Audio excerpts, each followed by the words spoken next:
আচ্ছা, এখানে প্রশ্ন তোমাকে করে বলতে হবে না, আমি প্রশ্নটা জিজ্ঞেস করব, শুধু তুমি কোন কনসেপ্টে ভাবছো আমাকে সেইটুকু বলবে। ধরো তোমাকে একটা প্রশ্ন দিয়েছে, two circles x square plus y square plus 2ax plus c square equals to 0 and x square plus y square plus 2by plus c square equals to 0 touch one another। এবার তোমাকে কন্ডিশনটি এমসিকিউ মারফত দিয়েছে, তুমি এই ধরনের প্রবলেমকে কিভাবে ভাববে আমি শুধু এইটুকু জানতে চাইছি। টু ডাইমেনশনের বেশ কিছু কিন্তু আমার দেওয়া হয়ে গেছে, মানে পুরো কমপ্লিট করে দিয়েছি টু ডাইমেনশনটা, যে বাড়িতে নিশ্চিন্তে দেখতে পারো, থিওরি প্রবলেম সব দিয়ে দিয়েছি। যে কন্ডিশনটা আছে g1 plus f1 equal to c1, মানে কেন্দ্রের মধ্যে যেটা দূরত্ব, মানে তুমি এইভাবে ভাববে যে এটার রেডিয়াস সেন্টার কত, এটা সেন্টার হবে আপনার -a,0, দ্বিতীয়টি সেন্টার -b,0। তার মানে তোমার চিন্তা ভাবনার লেভেলটি এরকম হবে যে এটা যদি C1 আর C2 হয়, এদের দুজনের যে দূরত্ব, that is -a0 R -b0 যে দূরত্ব, সেটা ইন্ডিভিজুয়াল রেডিয়াসের যোগফল, তাই তো? ঠিক আছে, চিন্তা ভাবনার লেভেল ঠিক আছে। তাহলে এভাবে এটার প্রবলেম হ্যাঁ বলো, 1 square plus 1 b square equals to 1 c square. হ্যাঁ, ও হ্যাঁ, পরেরটি 0 মাইনাস বি হবে, 0 মাইনাস বি হবে। হ্যাঁ ঠিক আছে, মারাত্মক তো, তুমি মনে রাখতে পেরেছো, মানে কন্ডিশন এটাই হবে, 1 square plus 1 b square equals to 1 c square. হ্যাঁ দারুণ।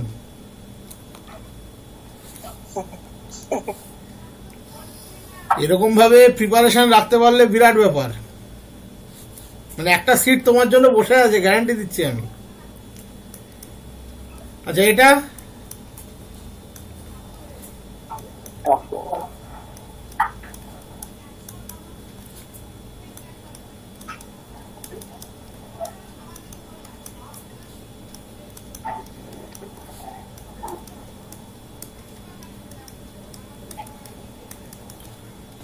কিভাবে করবে শুধু সেটুকু বলতে পারলেই হবে।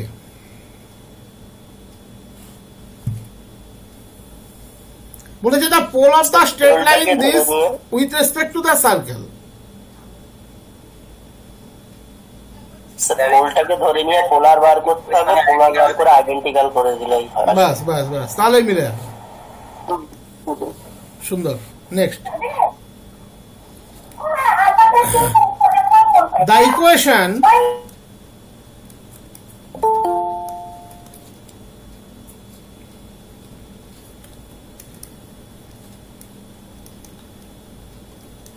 of the diameter of the ellipse 3x square plus 4y square equals to 5 conjugate to y plus 3x equals to 0 is, কনসেপ্টটা বলতে পারলেই হবে।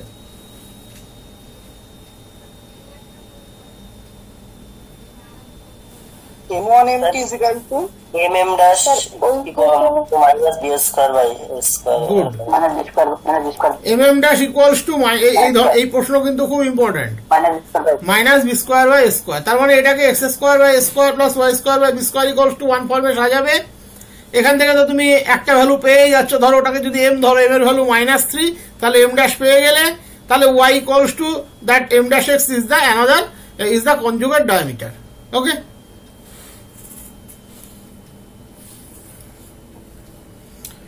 আচ্ছা ধরো, এটা আমি বলেছিলাম আগের দিন, তবু একবার বলছি।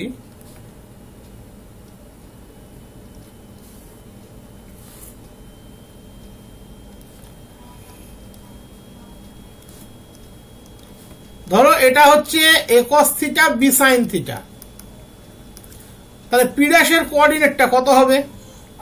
ডেরিভেটিভ করে মাইনাস সাইন থিটা মানে পাই প্রাণ বসে মানে পাই যোগ করতে ডেরিভেটিভ করলে হবে কিউটা তো a cos theta minus a cos theta হবে, তারপরে যাচ্ছে minus b sine theta q ড্যাশটা তা হচ্ছে a sin theta minus b cos theta. মনে আছে তাই তো?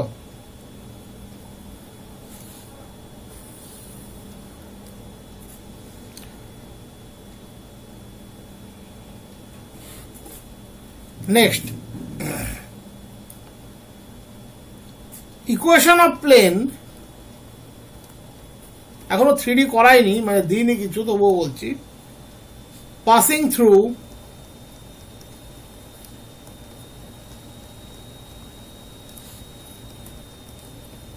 জিরো টু 4 3 1 1 2 0 -1 কিভাবে পাবে? একটা দিয়ে ধরে নেবো আর ওই দুটো যোগ করে পয়েন্ট করতে হবে ডিটারমিনেন্ট অফ x মাইনাস প্রথম পয়েন্ট। এটার একটা সহজ রাস্তা আছে। ডিটারমিনেন্ট xyz 1 0 to 4 3 1 1 এইটা মনে করানোর জন্যই বললাম। 2 0 -1 1 1 1 ইকুয়ালস টু 0। এটাই সব থেকে সহজ রাস্তা, ঠিক আছে? আরেকভাবেও করা যায় এটা, ডিটারমিনেন্ট ভেঙেও করা যাবে। ডিটারমিনেন্ট ভাঙলেও তাড়াতাড়ি হবে, এটা ডান দিকে সব ওয়ানই আছে, সেজন্য তাড়াতাড়ি হয়ে যায়।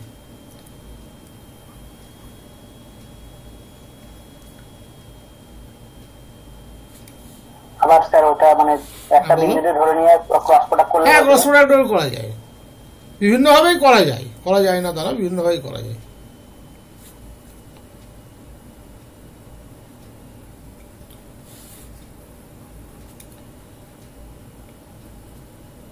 x square plus by square plus cz square plus 2fyz 2g zx plus 2hxy equals to 0।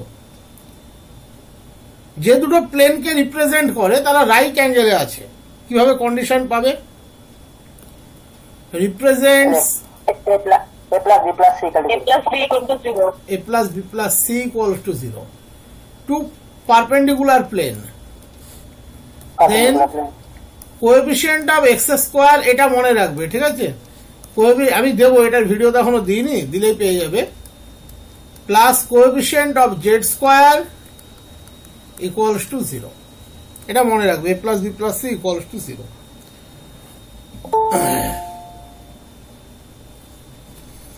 আচ্ছা, যে কোনো দুটো স্ট্রেট লাইনে শর্টেস্ট ডিস্টেন্স আমরা কিভাবে বের করি?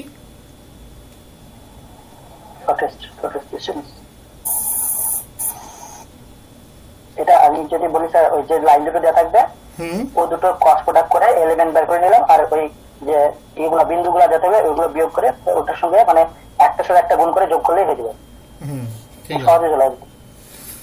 আচ্ছা, নেক্সট, ধরো তোমাকে 3টে প্লেনের ইকুয়েশন দেওয়া আছে। এটা একটা ডিফারেন্ট টাইপের ফ্যাক্টর।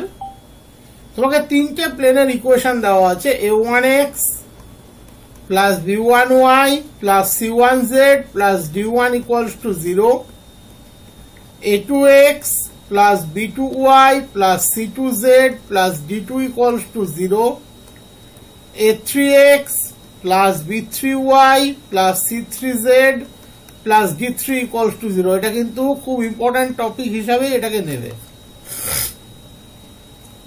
এরা তিনজন ইন্টারসেক্ট করে কি কি তৈরি করতে পারে? লাইন। আচ্ছা, আর একটা পয়েন্ট, আর না তিনজন পয়েন্টই করবে না, দুজোটা করলে মানে দুটো প্লেন করলে একটা লাইন হয়, তিনটে কি হয়? তারা একটা লাইন করতে পারে, তিনজন একটা লাইনে ইন্টারসেক্ট করতে পারে, মানে তিনজন একটা লাইনে ইন্টারসেক্ট করতে পারে। আর একটা হচ্ছে তারা তিনজন একটা সিঙ্গেল পয়েন্টেও মিট করতে পারে। আর একটা হচ্ছে তারা যদি দুটো দুটো করে ইন্টারসেক্ট করে, ধরো প্রথমটি দ্বিতীয়টার সাথে একটা, দ্বিতীয়টা তৃতীয়টার সাথে একটা, তৃতীয়টা প্রথমটার সাথে একটা, তারা একটা প্রিজম ফর্ম করে, হ্যাঁ, এখান থেকে কিন্তু এমসিকিউ কোশ্চেন আসে। এক্ষেত্রে কয়েকটা কম্পোনেন্ট একটু মনে রাখবে, B1 C1 D1, এটা মনে রাখাটাও খুব সোজা। যখন ডেল্টা 1 লিখছে এক্স এর কলামটি দেখবে নেই, B2 C2 D2, B3 C3 D3। আমি প্লেন যখন করাবো তখন এটা দেবো, এটা খুব ইম্পর্টেন্ট, সেই জন্য একটু বলে দিচ্ছি। ডেল্টা 2 যখন নেবে ওয়াই কলামটি থাকবে না, তাহলে A1 C1 D1, A2 C2 D2, A3 C3 D3। Delta 3 যখন নেবে তখন জেড এর কলামটি থাকবে না, A1 A2 A3, B1 B2 B3, D1 D2 D3। আর ডেল্টা যখন নেবে তখন কনস্ট্যান্টের কোনো কিছু থাকবে না, A1 B1 C1, A2 B2 C2, A3 B3 C3। এবারে এখানে কি কি মনে রাখতে হয়, এই প্লেনগুলো একটা লাইনে ইন্টারসেক্ট করবে কখন, they intersect in a line if delta 4 অবশ্যই 0, আর বাকি তিনটার মধ্যে যে কোনো একটা 0 হতে হবে। ইনফাইনাইট সলিউশন থাকতে হবে। হ্যাঁ, ইনফাইনাইট সলিউশন থাকতে হবে, ইকুয়ালস টু 0। তারা ট্রায়াঙ্গুলার প্রিজম ফর্ম করবে, দে মে ফর্ম। জেল কোড কোথায় আছে? ডেল্টা 0 বা সবগুলো 0 হবে। কি বলছো? জেল 4 কোথায় আছে? ওই যেটা ডেল্টা লিখেছি ওটা delta. They may form triangular prism if del 4 0 and none of del 1 del 2 del 3 equals to 0। এর মধ্যে কেউ 0 হওয়া যাবে না। সিঙ্গেল পয়েন্টে মিট করবে,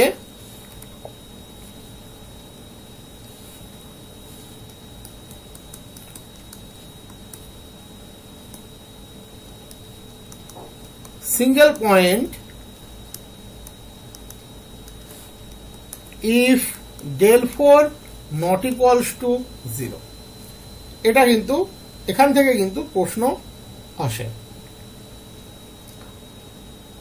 এবারে একটা সিম্পল জিনিস জিজ্ঞেস করি, ধরো তোমাকে আমি একটা কার্ভ দিচ্ছি এরকম স্ট্রাকচারে,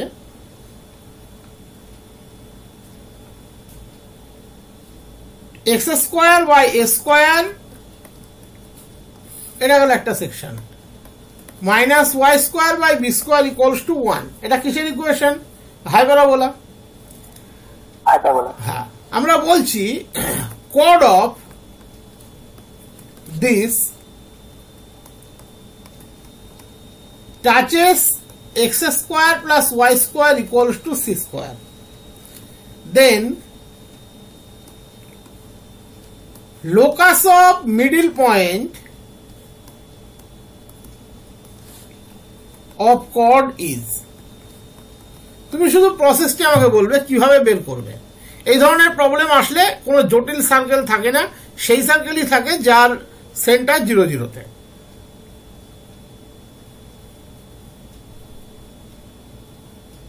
কিভাবে বের করবে locus of middle point of chord? আপনি কি স্যার কর্ড অফ কন্টাক্টের ইকুয়েশন বের করতে হবে? হাইপারবোলার ক্ষেত্রে মিডল পয়েন্টের রেসপেক্টে কর্ডের ইকুয়েশন কি হয় সেটা বের করব। ওইটাই তো আমি জানতে চাইছি, ওইটা মনে আছে কিনা ওটাই দেখতে চাইছি কি হয়। T equal to S1, T equals to S1, T equals to S1। এইটা যেন কখনো ভুল না হয়। আমরা ধরে নিচ্ছি x1 y1 be middle point of one such chord, তাহলে ফর্মুলাটি এইটাই, আর বাকি আর কিছু নেই এতে। t equals to S1 মানে xx1 by a square minus yy1 by b square equals to x1 square by a square minus 1 square by b square। তাহলে this is the chord. এই কর্ডটা আবার কাট ট্যানজেন্ট, এই কর্ডটা হচ্ছে গিয়ে cut tangent, x square plus y square equals to c স্কোয়ারের tangent. তাহলে tangent to x square plus y square equals to c square. এবার এখানে একটা দেখবে বেসিক প্রপার্টি আছে, আমরা জানি y equals to mx plus c যদি x square plus y square equals to a স্কোয়ারের ট্যানজেন্ট হয়, then C square equals to a square into 1 plus m square. সম্ভবত হ্যাঁ সি স্কোয়ার, তাহলে ওটাকে ইউটিলাইজ করলে অঙ্কটা হয়ে যাবে। এখানে মেন যে মনে রাখার জায়গা সেটা হচ্ছে মিডিল পয়েন্টের রেসপেক্টে যে কর্ডের ইকুয়েশন সেটা কিন্তু মনে রাখতে হবে। এবং এগুলো কিন্তু অলরেডি দেখবে করানো হয়ে গেছে, মানে দেওয়াও হয়ে গেছে, এতটা লাইভে করানো যাবে না, আমি কিছুটা দিয়েও দিয়েছি তার জন্য। পেয়েছো তো, এটা অলরেডি আপলোড হয়ে গেছে দেখবে।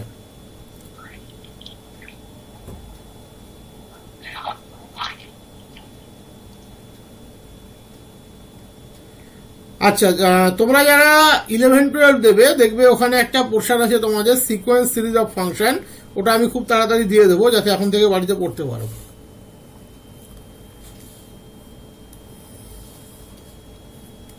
আচ্ছা, fx equals to 0 to x square root of 1 plus t to the power 6 dt। তাহলে f'2 কত হবে, কিভাবে বের করবে? এটা দুদিন আগে সামারি দিয়েছি, সামারিতেই ছিল।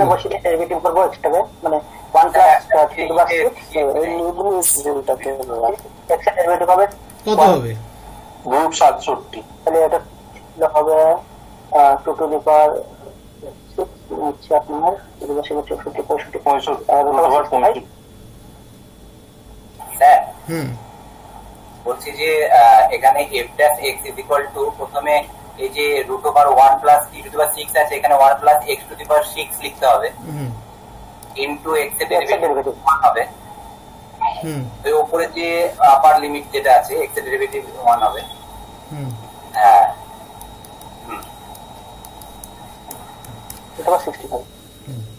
ঠিক আছে, লোয়ার লিমিটটা লাগবে না, না এক্ষেত্রে 0 আছে যেহেতু লোয়ার লিমিট লাগবে না।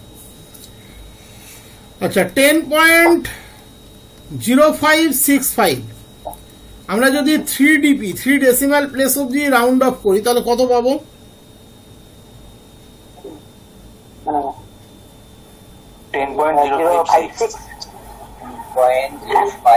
3dp তার মানে ফোর্থ প্লেস বাদ চলে যাবে। ফোর্থ প্লেসে কত আছে? 5। তাহলে তার আগে কি চেক করতে হবে, ইভেন না অড আছে কি? ইভেন। তাহলে কত হবে? 10.056। বোঝা গেল?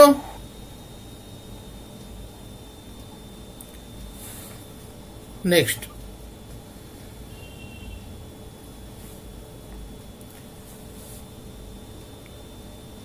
ধরো তোমাকে একটা কার্ভ দিয়েছে p equals to a into 1 plus sine psi. তুমি ইন শর্ট কিভাবে রেডিয়াস অফ কার্ভেচার বের করবে?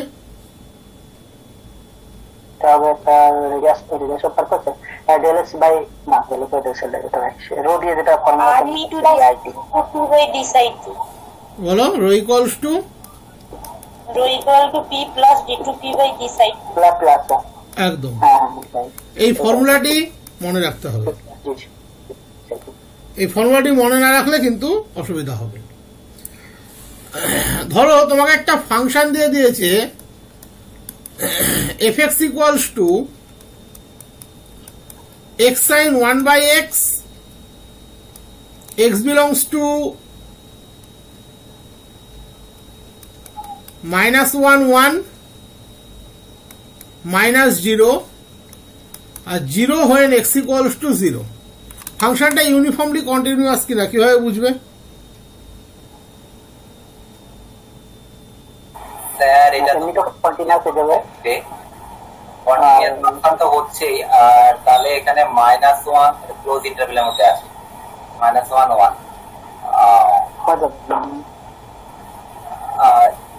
স্যার এখানে বাউন্ডারি পয়েন্ট দুটোতে লিমিট এক্সিস্ট করছে, সেটা দেওয়া যাবে? সোজা কথা, এখানে ফাংশনটার ডোমেন হচ্ছে -1 1। সে কেমন ডোমেন? Closed interval. 0 পয়েন্টে কন্টিনিউয়াস, বাকি জায়গাতে তো এমনি কন্টিনিউয়াস। তাহলে কোনো ফাংশন যদি কোনো ক্লোজড ইন্টারভ্যালে কন্টিনিউয়াস হয় তাহলে সে কি হয়? ইউনিফর্মলি কন্টিনিউয়াস এমনি হয়, তাই না? ওইটাই শুনতে চাইছিলাম। আচ্ছা নেক্সট, ধরো তোমাকে একটা ডাবল ইন্টিগ্রেশন দিচ্ছি আমি, খুব চট জলদি বলতে হবে কিভাবে। ডাবল ইন্টিগ্রেশন ওভার আর, আগের অঙ্কটা একবার বের করুন, মানে আগে যেটা বলেন, যদি জিরোটা যদি না থাকতো তাহলে ইউনিফর্ম কন্টিনিউয়াস হতো না। না জিরো না থাকলে তো 0 পয়েন্টে আবার তোমার সেই সমস্যা তৈরি হয়ে যেত। f0 তো ডিফাইন্ড হতে হবে, এটা তো কন্টিনিউটি, লিমিট নয় তো। আচ্ছা এবার বলো এই ডাবল ইন্টিগ্রেশনটা সহজে কিভাবে ভাববে, দ্রুত এমসিকিউ করার মতো করে। দাঁড়াও আমি আগে লিখি পুরোটা।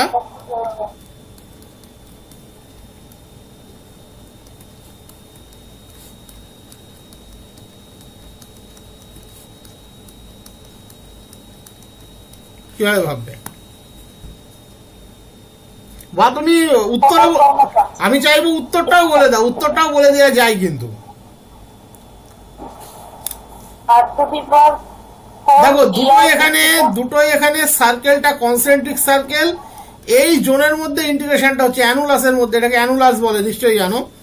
তাহলে আমরা যদি x equals to r cos theta বসাই, y equals to r sine theta বসাই, থিটার একটাই রেঞ্জ দুটোর ক্ষেত্রে 0 to 2 পাই, আর x square plus y square সমান যদি আর স্কোয়ার বসাই তাহলে ইন্টিগ্রেশনটা হয়ে যাবে আর কিউব ডিএক্স ডিওয়াই হচ্ছে আর ডি থিটা ডিআর।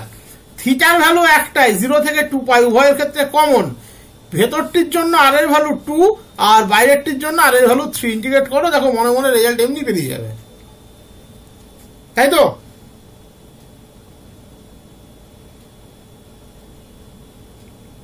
দেখে নাও একবার, রেজাল্ট এমনি বেরিয়ে যাবে।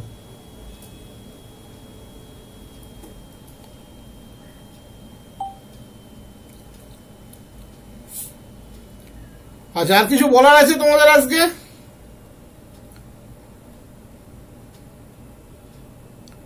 কিছু বলার আছে নালে ক্লোজ করবো আজকের মতো? আমার আছে স্যার বলার। বলো। আগে একটা ইকুয়েশন লিখেছিল দুটো x into sin 1/x, x into sin 1/x, sin 1/x। এবার এখানে প্রথম কাটটার x এর মাথায় আলফা পাওয়ার আর দ্বিতীয়টাতে বিটা পাওয়ার। না না x 1/x এর যেটা x হচ্ছে, মানে কি কন্ডিশনে মানে কন্টিনিউয়াস হবে এটা, মানে কি মানে কি কন্ডিশনে কন্টিনিউয়াস হবে, শুধু এইটুকু আছে। মানে আলফা কি কন্ডিশনটা কোন x ইকুয়াল টু 0 তে 0, x to the power alpha sin 1/x to the power beta, এই তো? Beta sir. হ্যাঁ, কি পুরো প্রশ্নটা বলো। এবার ইকুয়াল টু নিচে আবার equal to 0 point x0। Beta নিয়ে কোনো চিন্তাই নেই, কারণ যেহেতু ওটা 0 আছে, modulus x to the power alpha sin 1/x to the power beta, এই যে পোর্শনটি -0, তার মানে আলটিমেট থাকছে modulus x to the power alpha sin 1/x to the power beta. এখানে দেখো sin 2 নিয়ে তো আমরা কোনোদিন ভাবি না, আমরা sin 2 নিয়ে কোনোদিন ভাবি না, sin 5 নিয়ে কোনোদিন ভাবি না, বা sin 1/2 নিয়েও কোনোদিন ভাবি না, কারণ এই যে পোর্শনটি আছে এই পোর্শনটি লেস ইকুয়ালস টু 1। তাহলে এটা পার্টটা টোটালটাই ডিপেন্ড করবে আলফার উপরে। তা আলফা যদি গ্রেটার দ্যান 1 হয় বা গ্রেটার ইকুয়ালস টু 1 হয় তাহলে তো হচ্ছেই, কোনো অসুবিধা নেই। গ্রেটার দ্যান 1 হলেও হবে,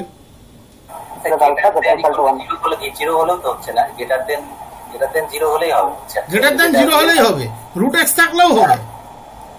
ওটা আলফা যদি গ্রেটার দ্যান 0 হয় তাহলেই হবে। আচ্ছা ঠিক আছে স্যার। আর বিটা নিয়ে কোনো প্রবলেম নেই, কারণ এটা কি আছে ডিপেন্ডই করে না, কারণ modulus sine less equals to 1। আর কিছু স্যার? আজকের এই লাস্টের দিকে ক্লাসগুলো পড়ে কিন্তু দারুণ উপকার হলো, অনেক কিছু মাইন্ডে রিমাইন্ড হয়ে যাচ্ছে অ্যাকচুয়ালি। হবে, আমার কাজই তো এটা, আমি তো আস্তে আস্তে করাবো। তোমাকে শোনো, তোমাদের একটা আমি কথা বলি, খারাপ ভাবে নিও না। কিছু জন মনে করছে যে 1 মাসের মধ্যেই কি সব হয়ে যাবে, তা কি সম্ভব? কোনো মানুষের পক্ষে সম্ভব? এটা বুঝতে হবে। না সেটা আমরা করতে পারবো না। আমাকে তো আস্তে আস্তে আমাকে মেসেজ আসছে এই চ্যাপ্টারটি করিয়ে দিন। আরে আমাকে সময় দিতে হবে তো, আমার কাছে তো সব আছে। আমি যদি আপলোড করে দিই তাহলে কি সমস্যা মিটে যাবে? কখনোই মিটবে না। কিন্তু বা তুমি কি পড়ে নিতে পারবে? আমি